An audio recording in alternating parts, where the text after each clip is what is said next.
I have over 500 movies on my Letterboxd watch list. Let's pick one at random and review it. Here we go. Last Days on Mars.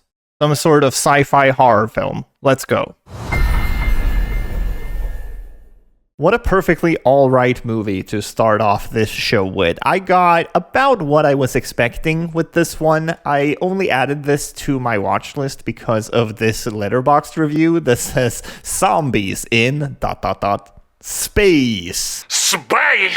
I think the main thing holding this film back is its unoriginality. I don't mind a movie that wears its inspirations on its sleeve, but when those inspirations are Alien and The Thing, it's almost like you're setting yourself up for failure. Because, I mean, if you make a movie like that, you're immediately going to get compared to two of the best sci-fi horror movies of all time. But to be completely fair to the movie, it is based on a short story written in 1975, so before Ridley Scott's Alien or John Carpenter's The Thing. But nevertheless, I stand by that those works were obviously huge inspirations on this film. We follow a group of researchers and astronauts on Mars who, when the movie starts, make a very significant scientific discovery. Now, I think one of the things that's the most interesting about this film is that when this discovery happens, they've already started to come apart a bit as a group. Some of them are very homesick. They're at the end of their mission on Mars, so they've been there for about 6 months. There's a lot of anxiety about, the trip back home. Some of them are very frustrated with leadership and the way the mission has gone overall. It certainly helps that the cast for this thing is mostly great. You've got actors like Liv Schreiber and Olivia Williams, who typically tend to do good in whatever they're in, and that rings true here as well. I also enjoyed Elias Koteas in this film, who doesn't get a ton to do, but he plays essentially the leader of the mission, and he's trying to bring everyone together as they're trying to figure out what the hell to do with this alien threat they've encountered. And the last positive thing I wanted to mention is that the budget for this thing actually seemed to be quite high, or at least higher than I was expecting.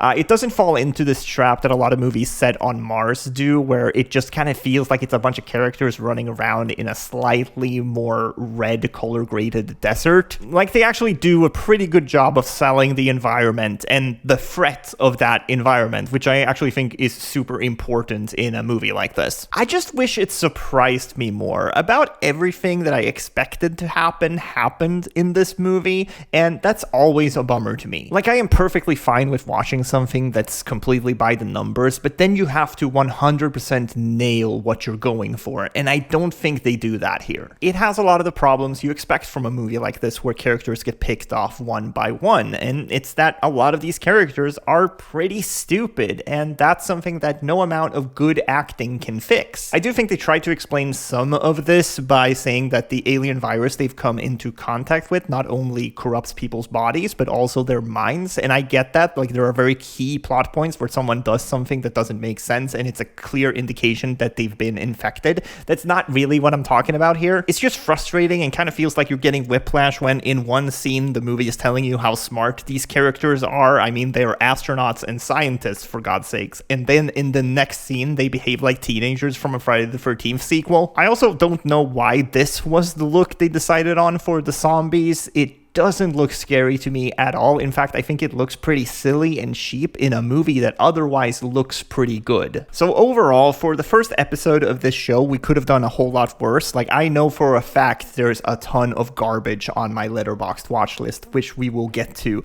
later.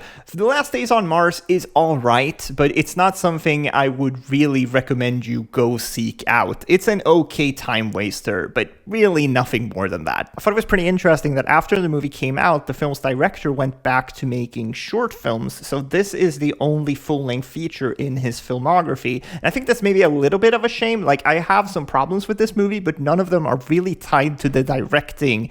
I think he got good performances out of these actors, and for the most part, the movie actually looks pretty great. So I think this may be a little bit of a shame that he never did a feature again, but maybe that'll happen sometime in the future. I would not be opposed to watching something else by this director, because that is actually something I thought was pretty strong regarding the film. Nevertheless, tell me what you thought about this format in the comments below. Stay tuned for the next one, and leave a like if you enjoyed the video. Okay? Bye.